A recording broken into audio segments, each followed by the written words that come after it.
Hello everybody, welcome to Odinsphere, a remake of a PS2 game. We'll get right into things. So, countdown 5, 4, 3, 2, 1, go. So, Odinsphere is a pretty fun action RPG. It's got absolutely gorgeous visuals. As you'll be able to see, as you probably got to see just from that opening opening little hub world where you get to pick characters. Anyway, the game is divided into 5 characters. So our first character is Gwendolyn. She is our kind of aerial-based character. And she's honestly probably our best character as well. She's the first one you get to play as. So first we have this little tutorial. Now, the tutorial is actually pretty fun to kind of run through fast. You can get through the tutorial before the prompts even come up. For some of them. It won't advance if there's an enemy on screen to the next one, but it will kind of let you clear it out.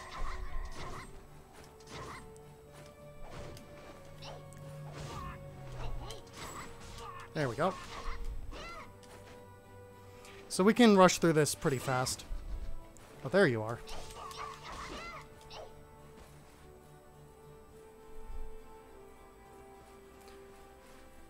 So it's a little fun tutorial there. I honestly find it very satisfying to get through this. Now we get to do our first actual little combat encounter.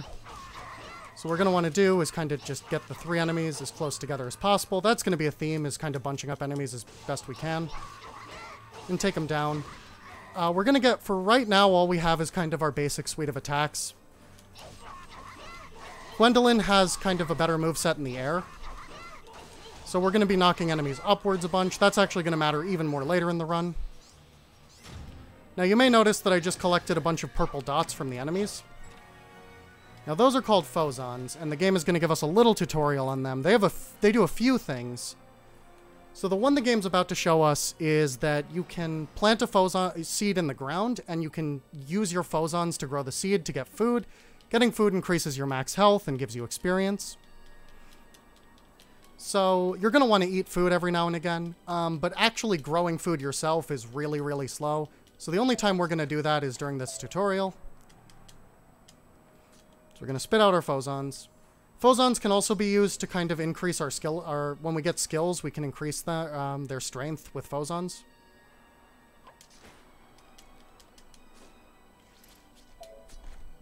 So that's what we're mostly going to use phosons for. Whenever you pick one up, it restores health and SP, and that's the only, or PP rather, in this game.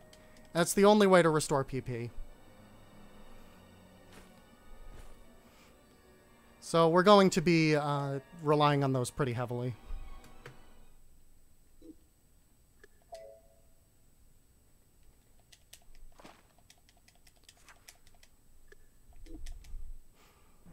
Fortunately, this game is, there's basically no way to lose a run. So you might notice that I kind of jump through rooms like this. This is actually a thing that it's either frame perfect or it has a 1-frame or a 2-frame window.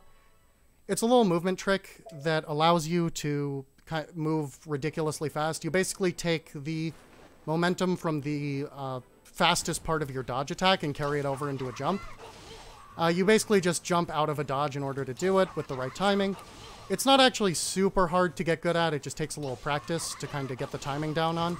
Every single character in the game can do it, except for Mercedes, who has a faster way to move anyway, so you don't even have to worry about it with her.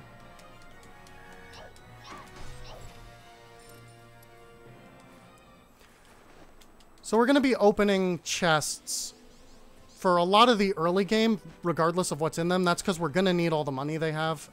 Once we have 525 gold, we're going to stop opening chests unless they have an item we want, which a few chests do. But for the early game, we're just going to be opening every single chest.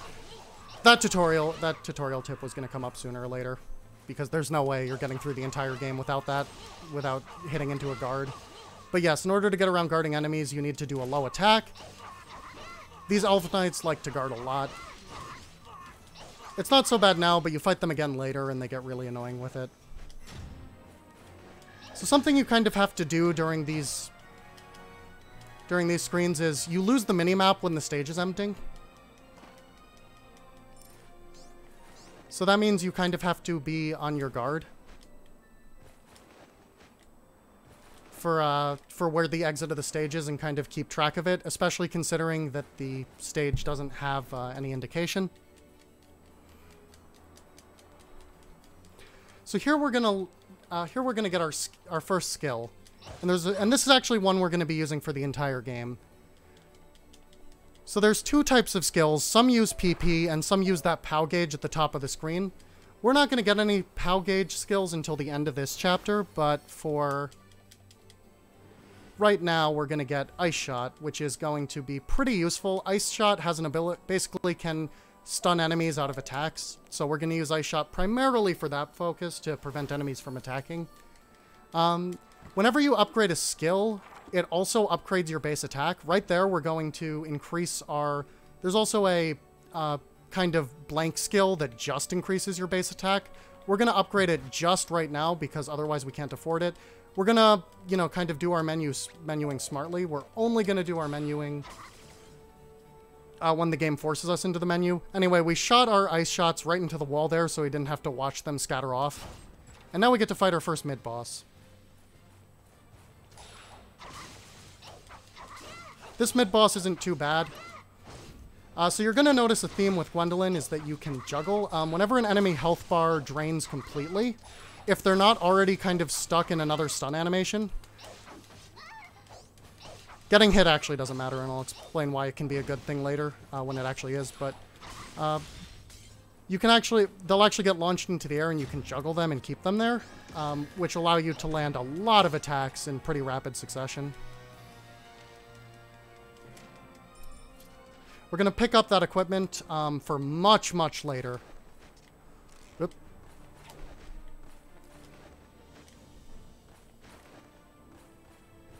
But we don't actually want to wear it. We're going to use it for some alchemy later.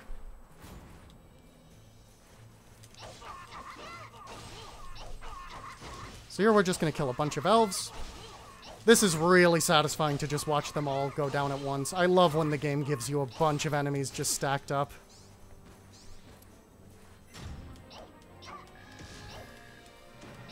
So you may notice that we're picking up these little vials sometimes. These are potions. They basically have, well, they have an effect when you use them. Some of them like do big attacks. Some of them heal you. Some of them give you buffs, etc., etc. Anyway, there's good ones and bad ones, and volcanoes are good ones.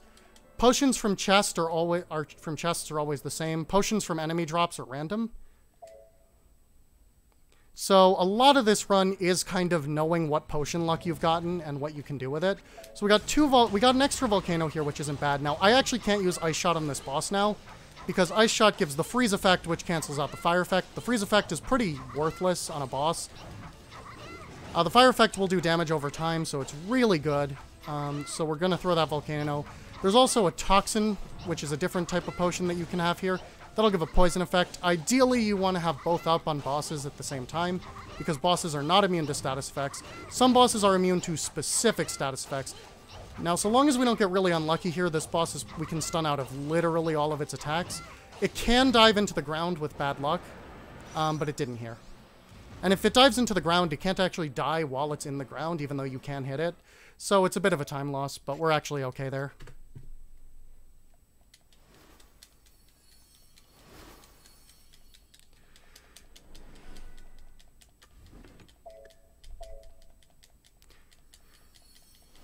So here we have Needle Strike, and Needle Strike is an ability you get for free. You have to get it, and it's the best ability in the game. So we're going to make heavy use of Needle Strike.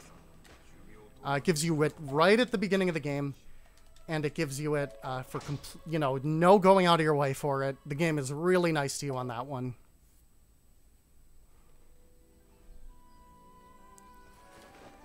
So right away, I'm going to well, first there's this alchemy tutorial.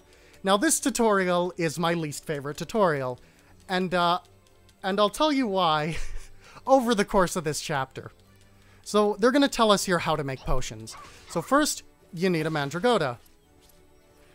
which are those little things you can get out of the ground. There's a bunch of different types of mandragotas in the game. They all can make different classes of potion. Anyway, then you have to go into the menu, mix the potion with the mandragota, and you get a health potion for a character. Now, alchemy is something we will absolutely be doing a bunch of, especially later in the run. And it's good that the game teaches you how to do it, because it's a bit of a complicated mechanic. So it's good that that tutorial was there. Anyway, now we get to see Needle Strike. Now, Needle Strike does a lot of hits and a lot of damage. It has this long animation at the end, but fortunately you can actually cancel out of the animation with a dodge roll.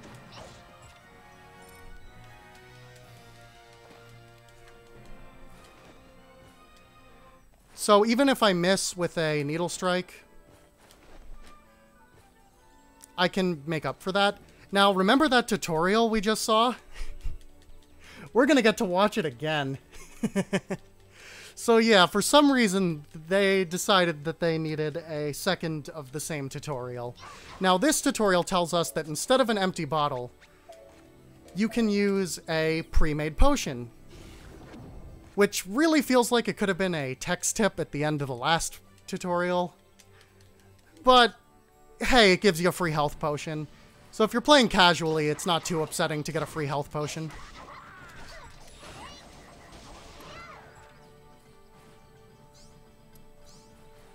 There you are.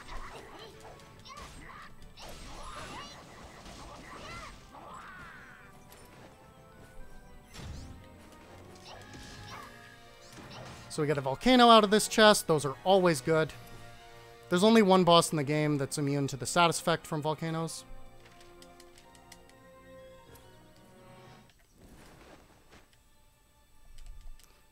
So, for this category, we actually don't really need the phosons from that plant. It'll give you free phosons. Anyway, I hope you liked that tutorial, because the game is showing it to us for a 3 time. Now it's telling us that if we add more of the same material, or food, or rather, if we add food to a potion, we can increase its strength. It's also telling us that we can add more than one thing at a time to potions. Again, this probably could have been a text tip for the previous 2 things, but whatever, free level 2 healing potion.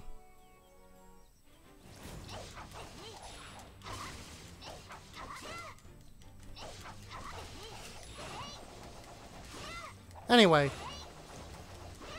here we have a big plant. Now I'll explain kind of how... You'll notice that I have 3 meters in the top left of the screen. One is the POW meter, one is the PP meter, and one is my health meter. The health meter is pretty self-explanatory. I get hit, I take damage. I take too much damage, I die. The PP meter does not refill except for when you pick up phosons or use potions to restore PP. We will never use potions to restore PP because there isn't enough worth it. The POW meter recharges over time or when you get hit. Now that's actually important. Because the POW meter recharges when you get hit, I'm going to be taking intentional hits from a lot of bosses, especially if I take a hit while I'm doing my Needle Strike animation. I'll take damage and my POW meter will fill, but I won't actually get knocked back, which means that I just get free POW meter, essentially, so long as I'm careful and don't die. Anyway, these wasp hives spawn wasps, as you might expect, so we'll take care of them fast, but we're also going to take care of the bears, which won't respawn. Because the other wasp hive is on the other side of the screen. We'll roll out of that to do it. Now we have a full POW meter, and we're going to take out this wasp hive. It is possible to take out the wasp hive in 2 POW things. Sometimes it does take 3, just because you need to be aligned perfectly to get all the hits in. Do it otherwise. Dodge cancel out of that. And we'll open the chest, collect all the money. Don't need any of this stuff. We need very little of the stuff that drops from potions at the beginning of the game. Whoops. So anyway, here we get to fight one of the other player characters, Velvet. Velvet can be a kind of annoying. So, she's got a small hitbox, which makes her harder to juggle. Which is an unfortunate thing with a lot of bosses in this game. We're gonna throw that volcano. Perfect. We got her as she was leaping back. She also is very, very mobile. She's hard to stun.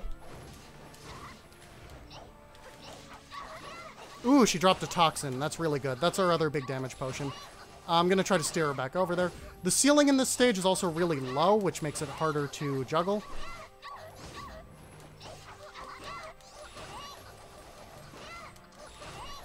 So keeping her in the air is kind of difficult. You cannot infinite juggle enemies, by the way. After a certain amount of time, they will just drop down. No, you don't. You can stun enemies out of drinking their potions. If you do, depending on your timing, you'll either cause them to drop the potion, allowing you to pick it up, which they're always level 1 potions, so it's not really worth picking them up. Or if you're a little slower, they'll just drop the potion and it'll break and they won't get a chance to use it. You can actually use this casually to farm some Phozons off of one of the much later bosses. Ooh, another volcano. You are just giving me really good drops today. So yeah, this is actually a really good Velvet fight. She can, once she kind of starts going, she can really just bounce all over the place. And she can kind of become quite a nightmare. So, that was actually real good. So, 2 things here. So first, we've unlocked abilities. Abilities are little things that kind of increase our damage and our movement. There's some pretty good ones. The first one that you have to get is Fast Glide. Fast Glide will actually change our fastest movement method slightly. We're going to start doing something a little different to move across big screens. And I'll show that off in a second. But first, we can also get Counter Guard, which will give us a little bit of a boost after guards. We also need some stuff later down in that chain, so might as well grab that now. And we get Assault Eye. Assault Eye is a passive skill, because not all of them are active skills. And Assault Eye is also one of our best friends. Assault Eye will deal more damage if you're in a chain. Anyway, that's how we're going to be moving from now on. So now we're going to actually care about keeping up that little chain that comes up, because the more damage you do, the higher the chain gets. And you can actually start, like, I think you can start getting up to a 30 or 40% damage increase at high chain, which is a extremely significant difference.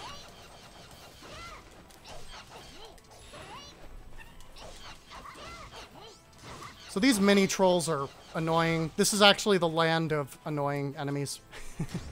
There's a lot of little annoying things here. So we're going to plummet down after gliding. The glide is faster now. So the one time we won't be using the glide are in small rooms and in rooms with kind of uphill slopes like this one, because we would just crash. So these are some little enemies. These enemies will basically deal a status effect to you if you get hit. Now, if you're blocking when you get hit, they actually will just die and won't do the status effect. So sometimes we'll choose to block them, depending on kind of what I'm in the middle of chaining.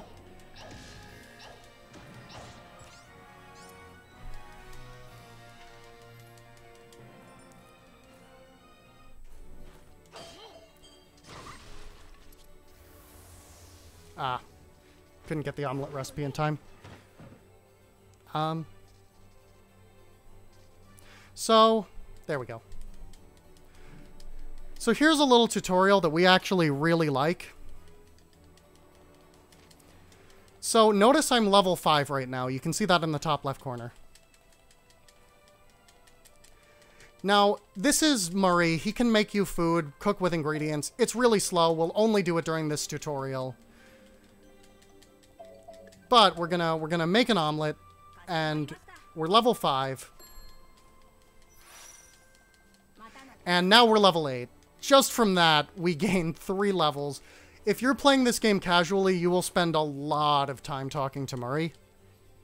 There's a lot of stuff in this game with recipes and cooking and really, really good-looking food, to the point of, I mean, if you're familiar with the publisher, Vanillaware is kind of famous for putting really pretty food in their games.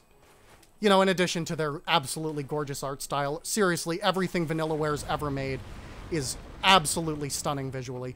Anyway, so here we have the here we have the Frost Giant, and this boss is, this mini-boss here, is the single most annoying mini-boss in the game. And with Gwendolyn, this is actually the least annoying character you have to fight this boss as, because Gwendolyn's air-based. This little glowing crystal is the only weak point the boss has.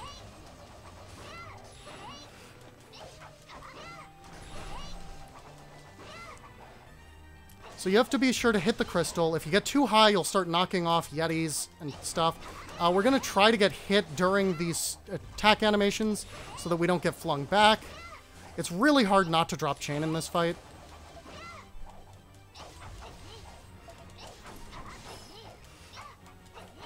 Oh, save the chain.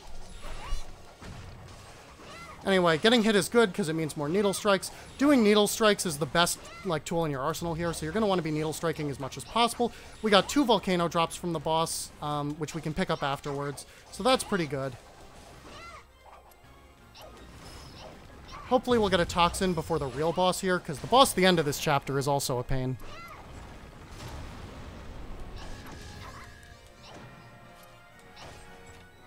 So we've actually got a few things. That Blaze Potion is also going to be a godsend. That's a guarantee, but we're going to need it.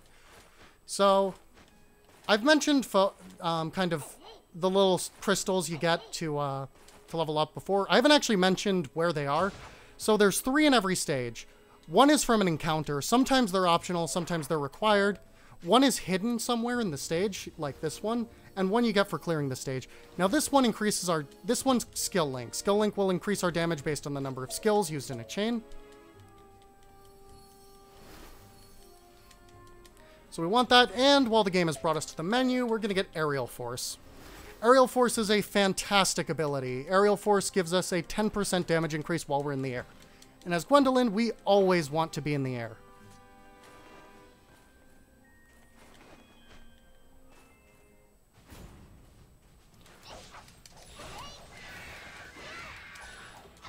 So we're going to knock enemies up, and we're going to hit them. Unfortunately, we kind of missed on that one, but that's okay, because it actually did align up with the Griffin there.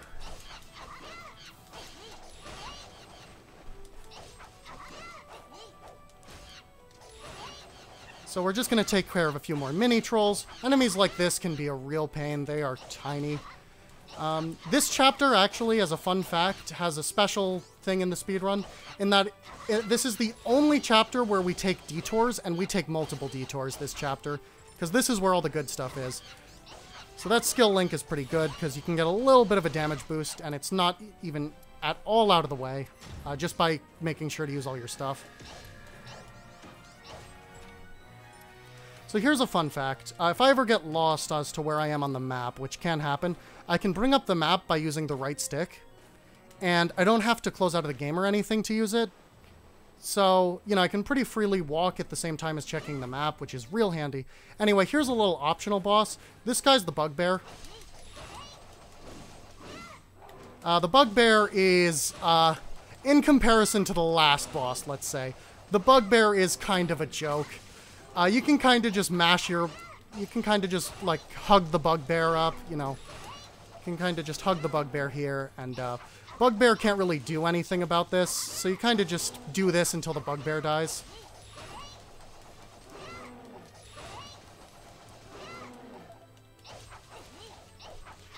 Now I'm going to try to get hit during my POW gauge attacks, because that'll restore POW. Worst case, if I'm out of POW, I will use an Ice Shard to, kind of cancel out attacks. That way I can guarantee not getting knocked back and losing this really big chain, because we should be able to do this boss in a single chain. It also dropped a Toxin, which is extremely nice for the upcoming boss. So here we are. So this was an optional boss, sure, but it just dropped an item, an equipment item that we're going to be wearing for almost the entire game. And a little known fact about this game is once you find an item in a level, all the merchants in that level will start selling it. So we can So we can get 2 more at the merchant, and then we can equip all 3 Saturn Bangles. Now, the Saturn Bangle increases our damage taken and dealt by 30%, so that's a lot of damage. And yes, all of these different damage boosting effects I'm picking up this chapter do stack. We also got some bread that we can eat before the boss.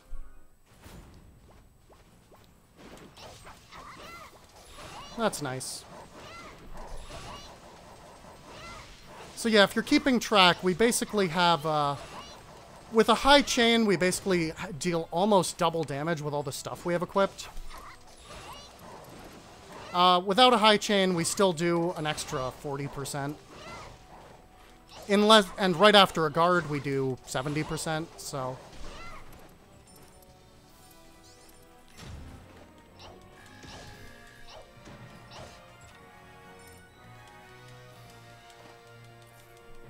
So that's telling us there's 2 different kinds of money, and we'll get into the second type of money in a bit. So let's eat that bread right before the boss.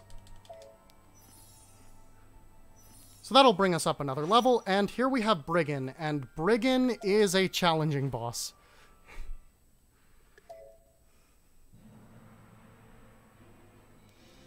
So what we're going to do here, first thing is we're going to hit Brigand with this blaze.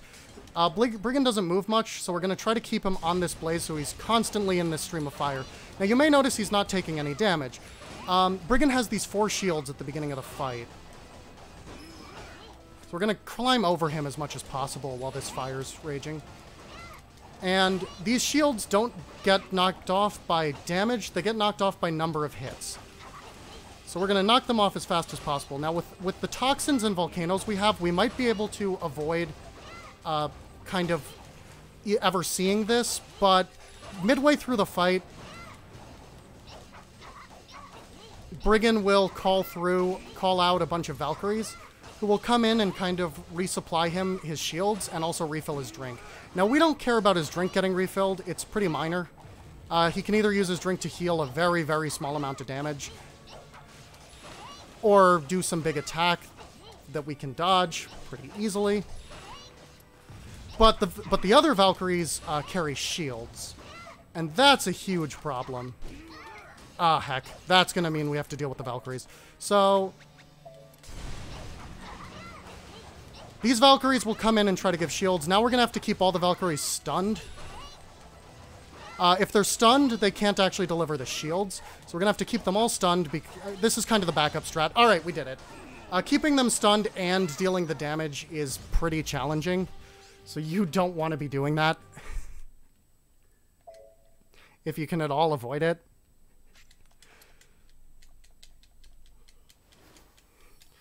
But we managed to get it anyway. Anyway, we can level up Needle Strike again. Needle Strike is always, always, always our top priority. Once we get it up to level 5, it'll actually cost less POW. And the POW gauge is percentage-based, so it never increases. So lowering the amount of POW it takes is huge. It actually brings you to a full POW meter can do 2 Needle Strikes to 3. So we've changed location here. That portal leads to the Puka Village, which is something we're going to start exploring next chapter. But right now, we don't have a lot of the money the Puka Village requires.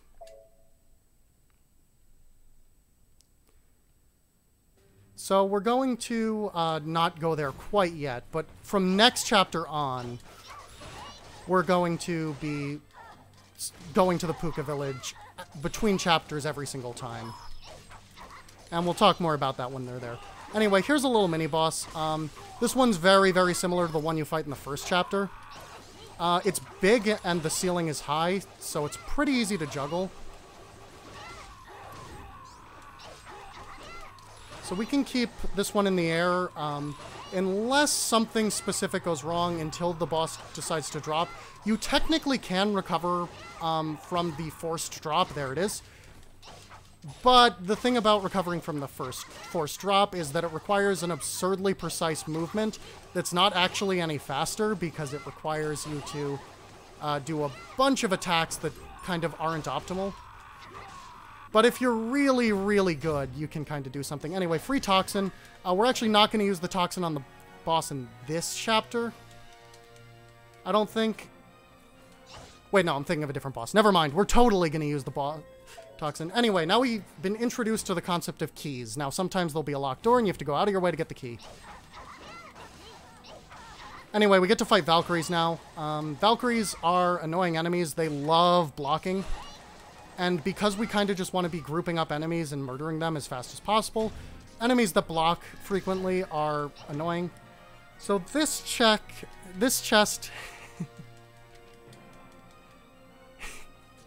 This chest has milk in it. Now, you can drink milk for experience. It is a food, but there's something special about milk that we'll get to see at the end of this chapter. And milk is gonna... Aussie actually only kind of put together milk strats earlier this year, so they're newish. I think it was early. Yeah, it was definitely earlier this year. So they're new-ish, but basically we can do some fun stuff with milk.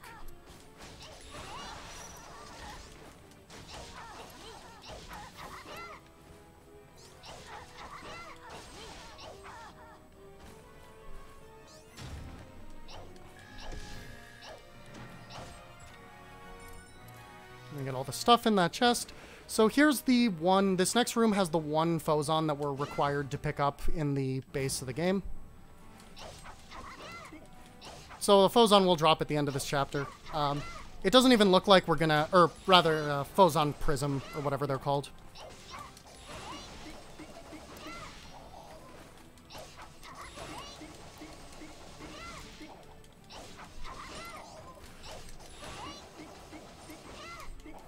But yeah, this one has a lot of dwarves. Dwarves are kind of... They're very bulky enemies that are very, very resistant to being knocked up in the air. So, for Gwendolyn, dwarves are kind of not our friends. For characters like Cornelius, dwarves are no big deal at all.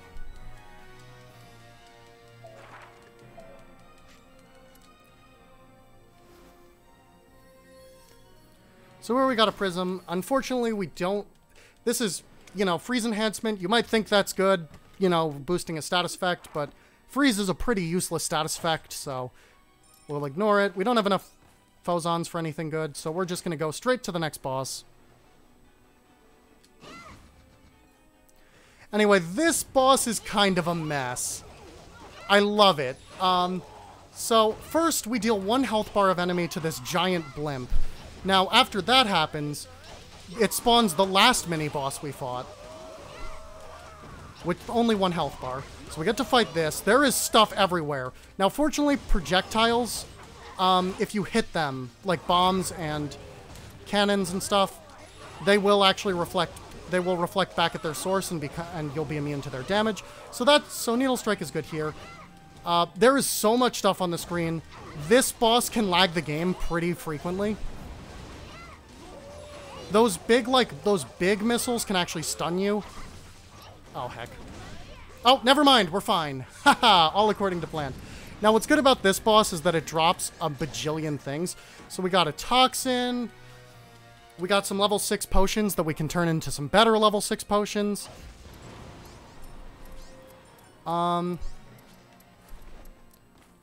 Unfortunately, we didn't get a Habaneristo, which is unfortunate because we want those for the late game.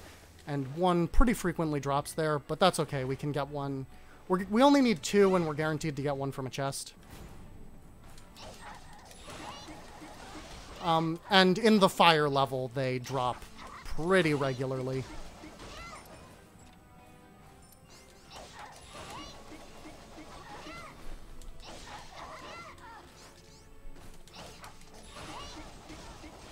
So grouping up enemies in this room is pretty difficult, but it's, you know, the strat TM.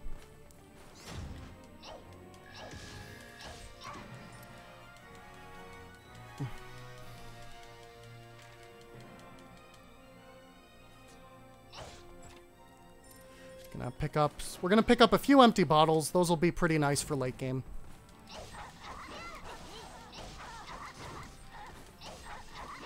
Anyway, more Valkyries.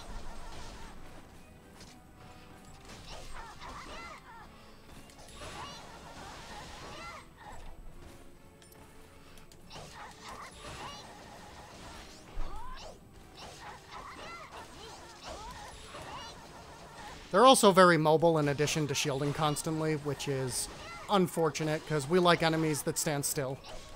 We like enemies that stand still and get knocked into the air easily. Those are our favorites.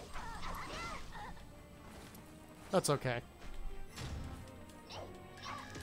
So just a little note, this isn't really important, but there's a little ranking system for each stage. Those are based on kind of damage dealt, speed, chain, etc. Hopefully we'll get all S ranks. Anyways, you may be able to see we're starting to get underleveled. However, because we're playing on easy, that doesn't tend to be too much of a factor. So that's what I like about this category, is it has no grinding.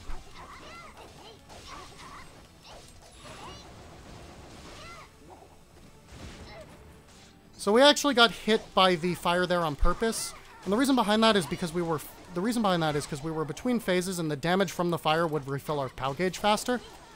So status effects like fire and poison are actually pretty good for us, unless we're at a part of the game where we could actually die, in which case we don't want them.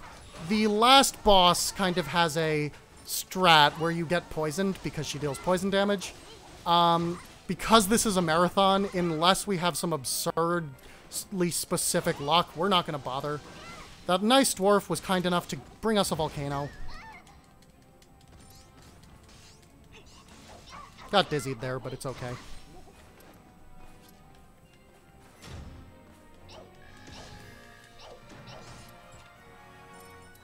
So here we have food masking, is what I call this. So we're going to eat now, and the reason we're going to eat now is because because we're waiting for the door opening animation anyway, so we can mask a little bit of the eating with doors. So we're going to make a level 5 yogurt out of the milk. Now what yogurt does is it doubles the experience from any food you eat. So we're going to eat this cheese and we're going to eat this chicken, and rather than drinking the milk too, we're going to gain significantly more experience by just eating that stuff. And we're ready to take on this area's boss.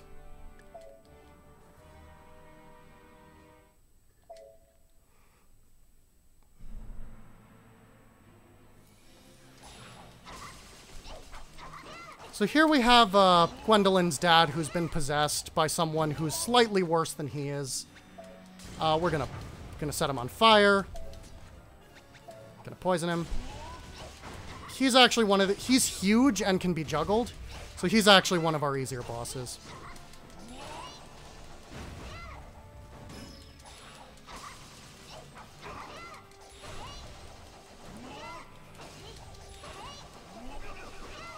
So we're just going to try to keep him in the air for the most of the rest of the fight. We're not actually going to be able to do the whole thing because he will drop. So juggling towards the top of the screen is when things get challenging. You kind of need to let the boss fall a little bit. So we're going to get hit there by that big chain to give us a little more POW and get us more good stuff.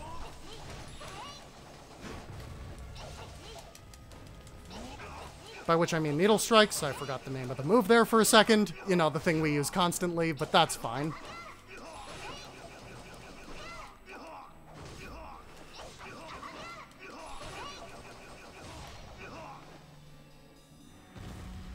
So, really easy boss.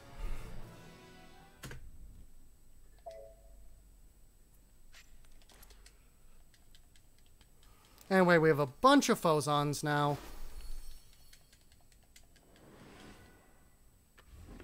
Rising Crescent is an ability we're going to use to take advantage of the fact it's not a super useful ability, but it's a little useful, and we can use it on bosses to guarantee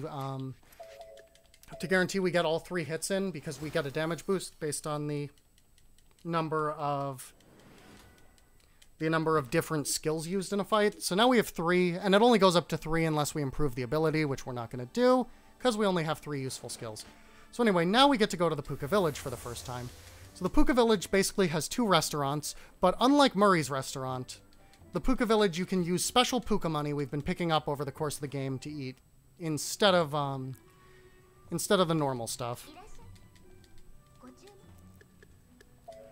So we're going to buy the most expensive thing here.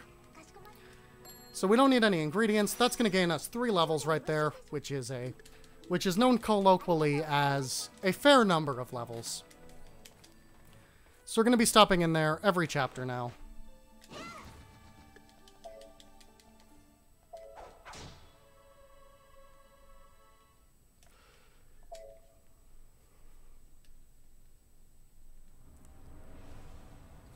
So here we have the lava pit, and the lava pit is home to the most challenging boss in the game for every single character that has to fight him.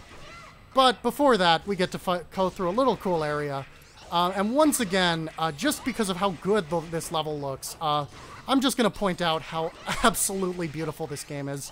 I know I've brought it up a few times, but I mean, look at it. Look at this game.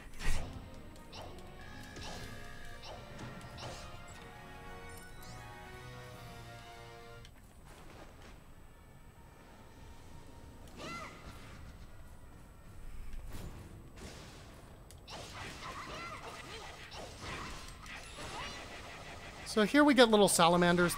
They can like kind of duck down and be annoying. They're not too bad. They don't have much health, and they're little. They're not too little though. We also have these fire ones. Now the fire ones are actually less threatening than the ice ones because unlike the ice ones, which we didn't want to get hit by, the fire ones, it doesn't really matter if they hit us or not because they'll die and set us on fire, and we really don't care about getting set on fire. So, unlike the ice ones, I'm not going to be careful to avoid them or anything. We're just going to take damage when we take damage.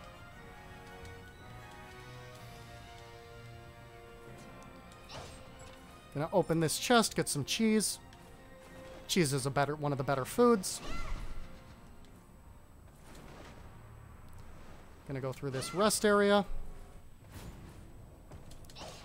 Now we get these little volcano enemies. These things are a pain. If they explode on you, they stun you. So you really, really don't want to get exploded. And they take time to explode once they're dead. So you have to wait for them to finish exploding before you've considered to beat the level. And more stuff will spawn. Meaning that you're guaranteed to drop chains. These things are the absolute worst. Yeah, we actually got our A rank here.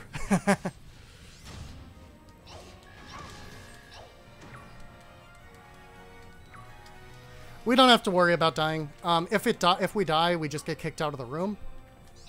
Which doesn't really matter. I mean, it loses a little time, but it's not like we have to restart the level or anything. Anyway, this boss is really easy for Gwendolyn because she is nice enough to naturally float in the air. Which means that we don't have to worry about knocking her up into the air. I mean, sure, it's better if she's stunned, but if we drop this juggle, which is an easier juggle not to drop, the ceiling in here is huge. She's not going back down to the ground. She's going back to her hover location. So see right there, I had to drop the juggle, as happens eventually, but...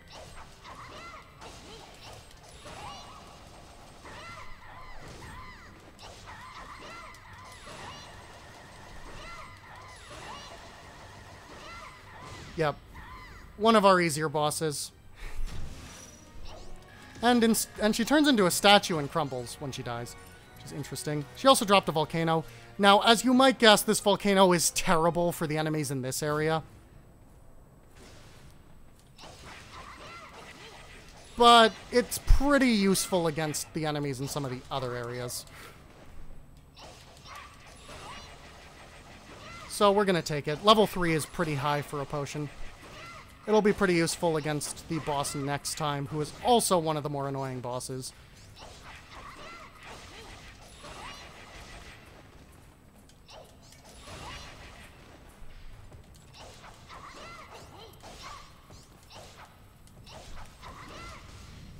So we're going to pick up a few foods when they kind of just drop in our path like that. Oh my god, I hate those things. Reminder that Phozon's also in... Okay. You can't die from fire. So I'll just be a little more careful with actually hitting these things. Woof.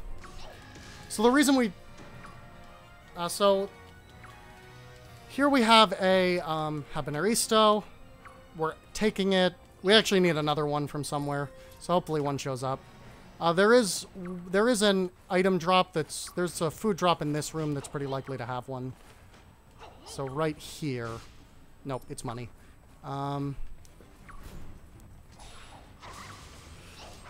So this boss is Tweety Bird. Tweety Bird isn't too bad. I know this boss has an actual name, but I mean, look at this thing. This is Tweety Bird riding a phoenix. So this boss isn't too bad. There's just one thing you have to watch out for. That attack when she raises her scepter in the air. You need to be interrupting that. It can be one of two attacks. The first one is no big deal. The second one, however, can really be bad for you. We can use our... we're actually going to equip Rising Crescent here, so we can use that too.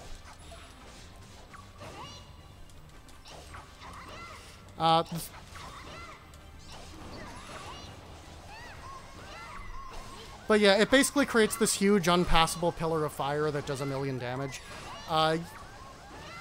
You don't want to be in... You do not want the stage to be altered like that.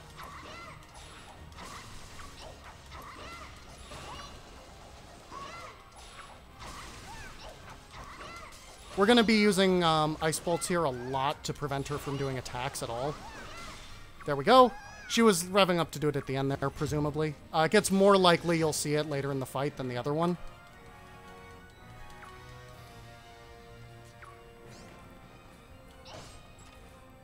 So here we have another chest, and we're off to fight the boss.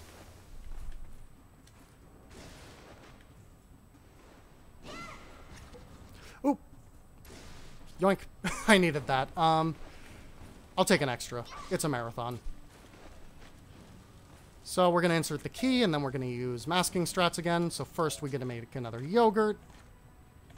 So we're going to take an empty bottle, going to throw the milk in it, and we're going to give it these grapes to power it up. Drink the yogurt. Then we're going to eat this cheese. We missed a food somewhere, but that's all right.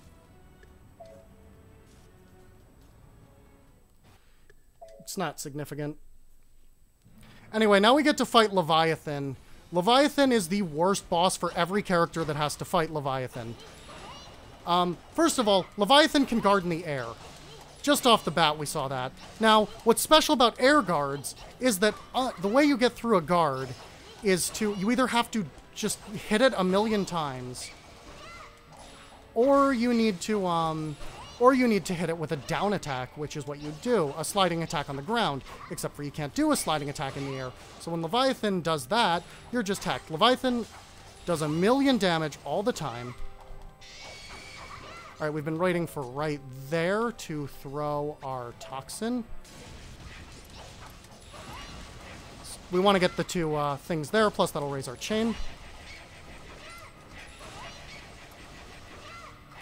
Leviathan is, of course, immune to fire, and all of our best potions are fire. So that kind of sucks.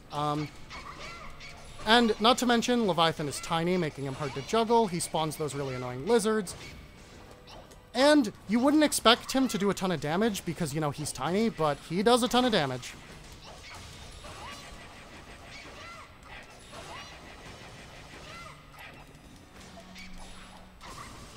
Now, the big thing with Leviathan is Leviathan has 3 phases.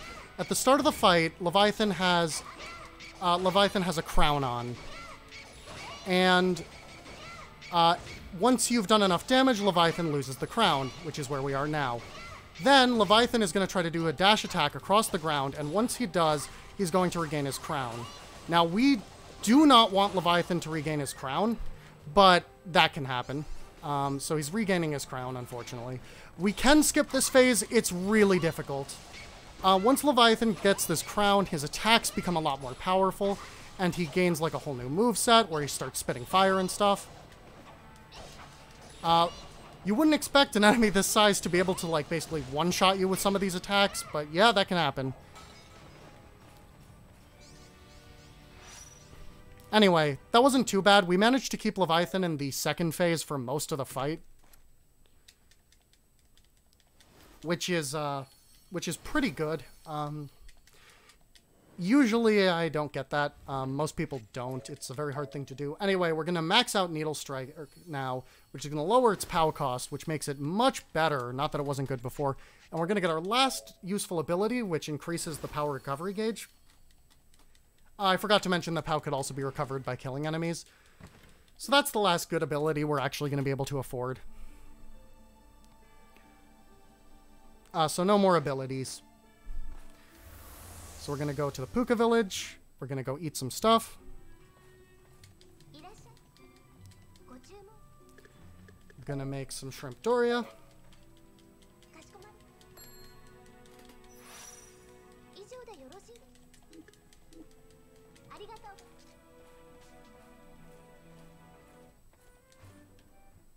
And we'll be on our way.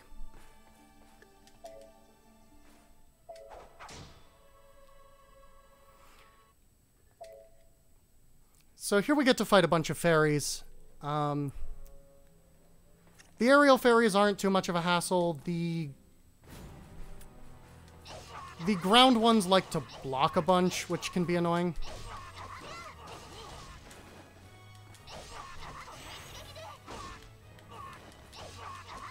Yeah, you'll actually notice a small detail here is the ones on the ground have broken wings.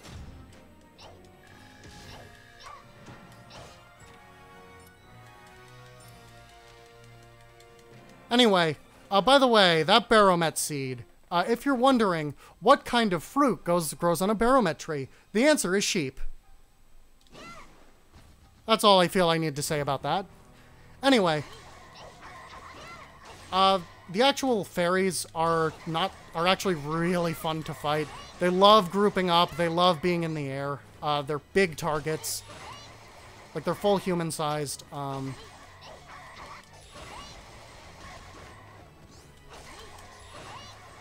If you're wondering about the story here, the fairies are much more justified in, in, you know, what they're doing than you are, by the way. In case you're like, oh, well, the fairies must be the baddies. No. If you're wondering, if you want a story check-in, because I haven't been relaying the story at all. We're stealing a ring the fairies needed to survive because our husband gave it to us. Anyway, here we have the mushroom friend. I love this boss because it's adorable.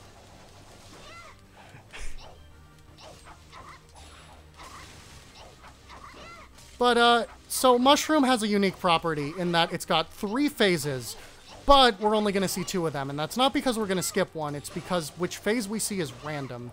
So the boss will change phases about now. Now we'll either see Muscle Shroom or Sexy Shroom.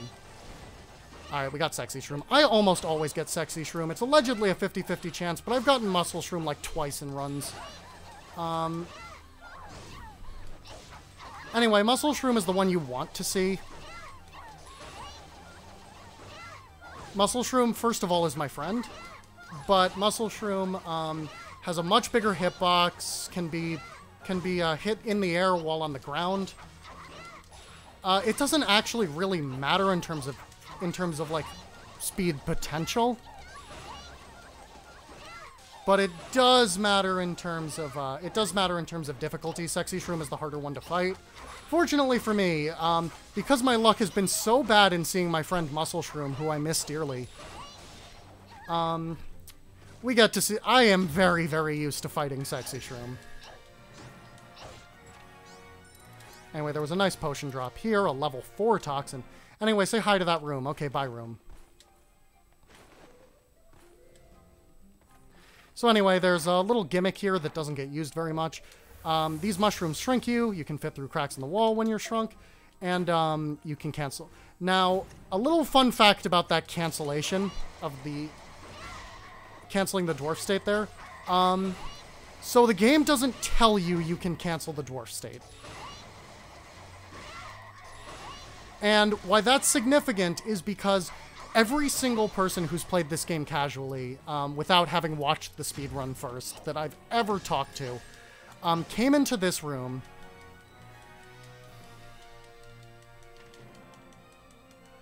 and while being tiny, and had to dodge while basically being unable to do damage for like 30, 40 seconds. I'm not actually sure how long it lasts otherwise. Which makes that room quite a challenge where you're just kind of dodging constantly without any ability to deal damage.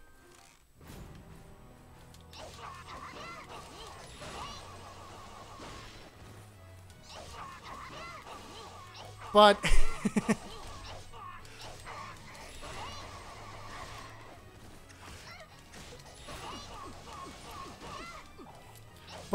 yeah, you can just press the triangle button. That's all you have to do is press the triangle button. The game just does not tell you that. But yeah, here's a fun fact. If you do decide to pick up this game casually or as a speedrun, by the way, I highly recommend both of those things. This game is so much fun. This combat feels so good to do fast. It's beautiful. Story's great.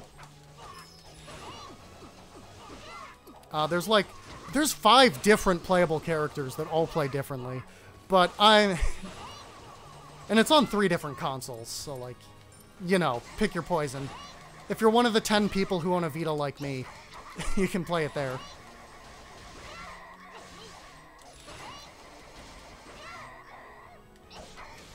I own 2 Vitas, because that's the type of person I am. But yeah, we get to fight a bunch of stuff in that room. And we're gonna...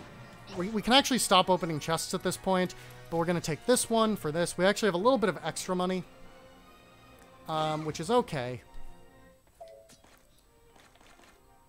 So we're just gonna eat this pure cocoa. It's gonna gain us a level. And that's our last food for the game, besides at the Puka Village. So anyway, here we get to fight Mercedes, one of the other playable characters.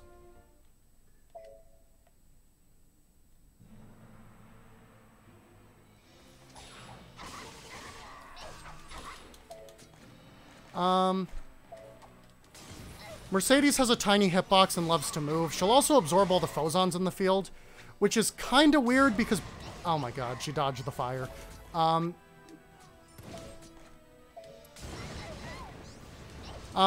But what basically the lore is here, so Mercedes... Oh, whoops. Oh,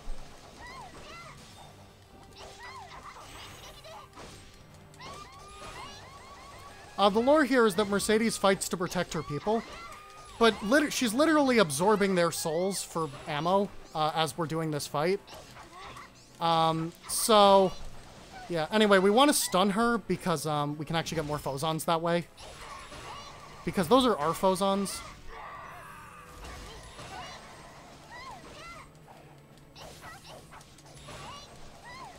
Anyway, as you can see, she can be quite the pain. She'll also try to use phoson potions, which you can steal from her. They're really slow to actually use and don't give you all that many phosons. But if you're playing casually, they're definitely... You can actually farm her for phosons, which is pretty nice.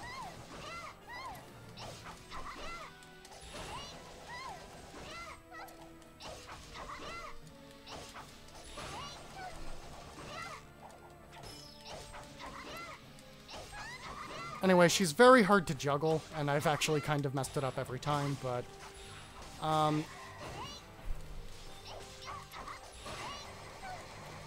it's good. We just want to make sure she doesn't get the phosons, because we want them. No, I mean, they'll heal us during the fight. She actually got to pick them up. She'll do, like, this big beam attack when she gets a bunch of phosons. Hopefully we won't see it. The beam attack itself isn't really an issue. It's more the fact that, you know, my phoson.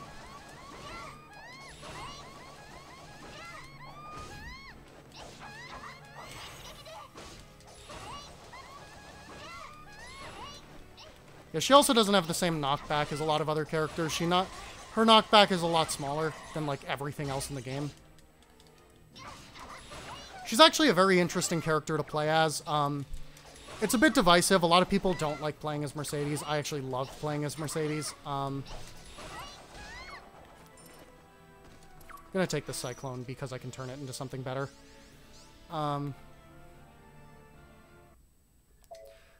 Mercedes...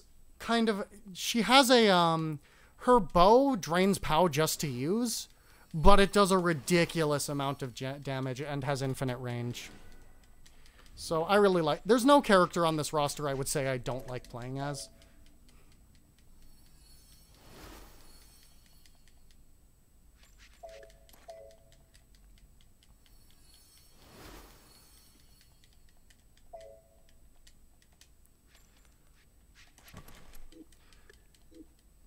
Anyway, we're coming into our last chapter here. So a couple things we need to do first. Remember those bangles we picked up at the very beginning of the game? Now we can buy better ones that instead of... So these ones increase by 16 apiece instead of 10.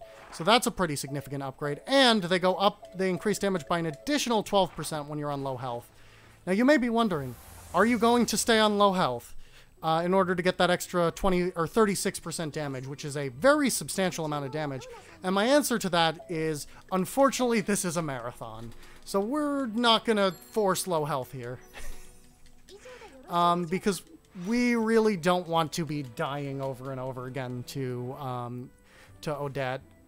But, so we're not going to stay on low health, but we will be on low health naturally sometimes.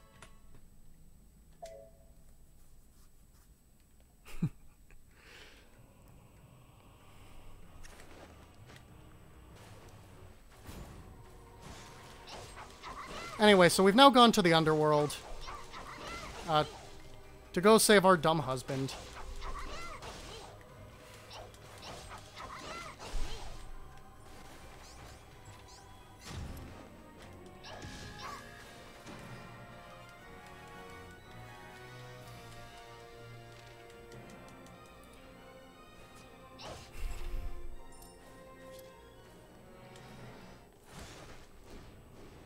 I don't have chat up, but I feel like a lot of people are yelling at me because they like Oswald.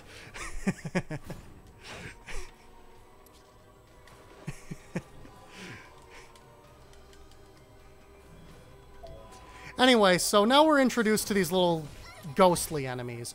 Ghostly enemies have a unique property where they can only be damaged if you're near that guy with a lamp, if they've just attacked you or are about to attack you, or if they're in a field created by a shine potion. Now, the shine potion is by far the fastest way to take care of them.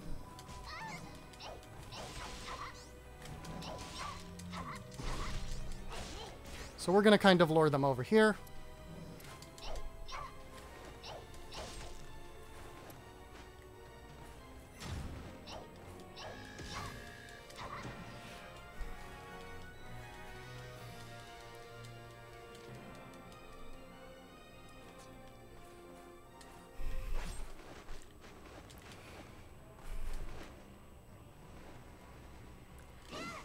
Anyway, of all the rooms we have to go through, there's only 2 that have ghostly enemies, and wouldn't you know it, the game is nice enough to give you 2 free shine potions.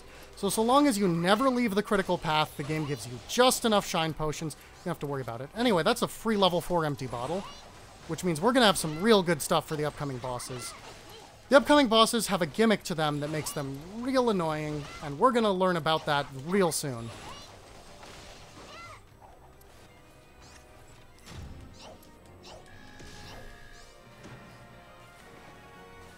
But yeah, we don't really need anything from chests anymore at this point. So here we have our mini-boss.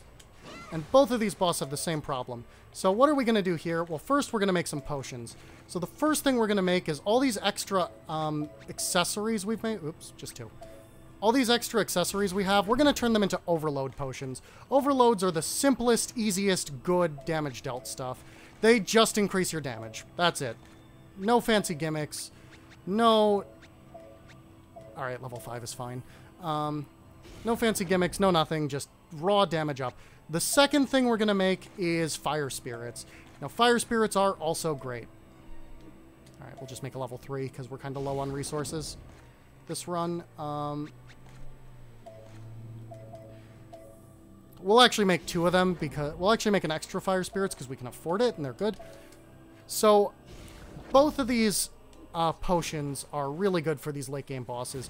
Now, both of these bosses have a gimmick where they teleport, which means that it's basically impossible to maintain chain. Now, with this boss, it is actually possible, with very good luck and perfect execution, that requires you to know that you're going to get said luck, will actually allow you to maintain chain for the entire fight. You see, this boss drops little adds here, which we're actually doing well on so far, where if you hit them, you can use them to maintain chain. But you have to know where they're going to spawn, or you have to guess anyway, and you have to be like right on the money to do stuff about it. The fire spirits do help. Yeah, there you go. But keeping up chain here is ludicrously tough, and honestly, the fact that we did it for so long kind of shocks me. I was expecting to drop chain every cycle, because that's how this boss goes. If you couldn't tell, the boss, or if you hadn't guessed, I didn't use a toxin here because these bosses are actually immune to poison, so the toxins just really aren't worth it. So that was actually a really, really, really good fight.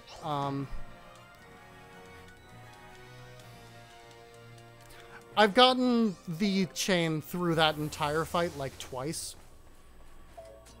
Anyway, we're going to use the sun key to open this door, and while that's happening, we're going to open this chest, which, hey, has a free shine in it.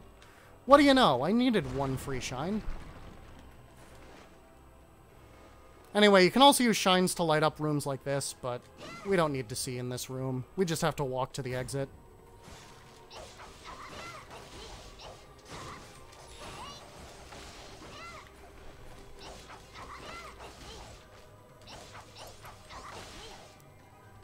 Anyway, there's a few more of these little haunts in this room.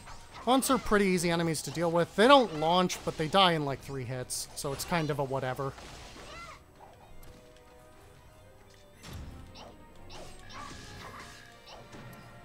Anyway, we don't need any more potions.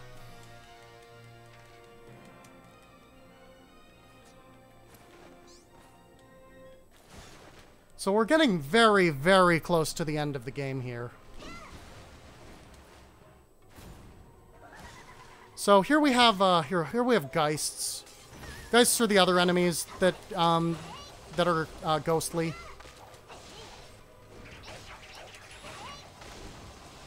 We'll just get them in the light, then they won't be able to. Then they won't be immune to our attacks. If you get kind of caught blocking in the, so that attack the Geist does with the with like that little flailing limbs. If you get caught in the kind of that attack, like blocking it or just getting damaged by it, it'll actually get you stuck in there for a pretty decent amount of time, which is one of the more annoying things that can happen to you. Anyway, we want to stay in here while we fight. Enemies will come towards you to try to hit you, so you don't have to worry about going and tracking them down if they don't want to come hang out in your ball of light.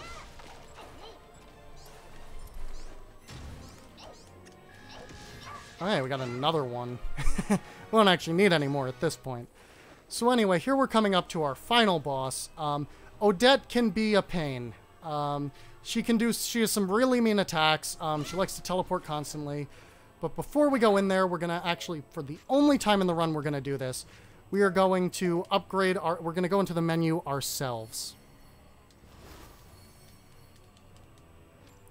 We're going to upgrade that, and we're going to upgrade this just for the attack bonus, because remember, no matter what skill you're upgrading, you get an attack increase. So that's nice. Also get reinforcements, because surprisingly we can afford it.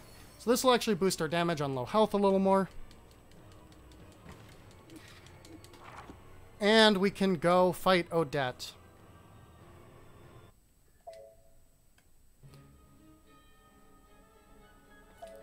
Now the first thing we're going to do is drink our fire spirits. We have 2 of them, which is pretty nice. And we're going to throw this volcano, because why not? And we're going to drink this overload. Now we can set her on fire, but we can't do much beyond that. I don't want to use ice because it will put out the fire, which is no good. Ooh, she dropped a whirlwind. Whirlwinds are actually absurdly good, but pretty rare potions. I'll save that for one of the later phases. But that's lucky that we got that free whirlwind.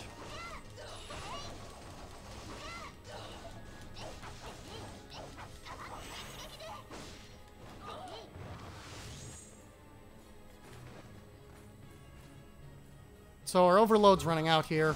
This one, it's impossible to maintain chain. We're going to drink this Fire Spirits because it's about to expire.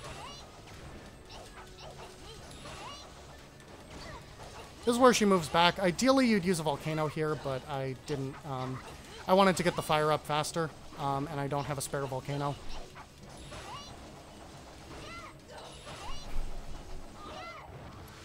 Toxin, pretty useless right now. Toxins are not good against this boss. But we should be entering Spider Phase now. And Spider Phase is really good. If you have a Blaze, it's good to use it here. But it's also good to use a Whirlwind. Now, she's immobile in Spider Phase. So in Spider Phase, we can just do this. Now, she's completely immobile. She's going to stand here. We're going to stay on the other side of her because she really can't do anything to us if she's facing away from us in this phase. She opted not to teleport there. That can happen. It doesn't often. So that's really good that we got that long without a teleport. Anyway, normally I would get hit there to get poisoned and lower my health intentionally. But Marathon Run, do not want to risk dying because it does do a lot of damage. Anyway, that's time.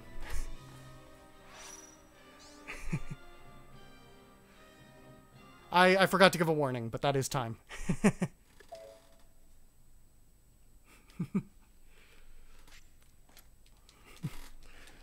So yeah, thanks everyone a ton for sticking in for this run. Make sure to watch. I'm not sure what's coming up next, but I'm sure it's a great time because, like, I looked at the schedule for this event and yeah, everything in here is great.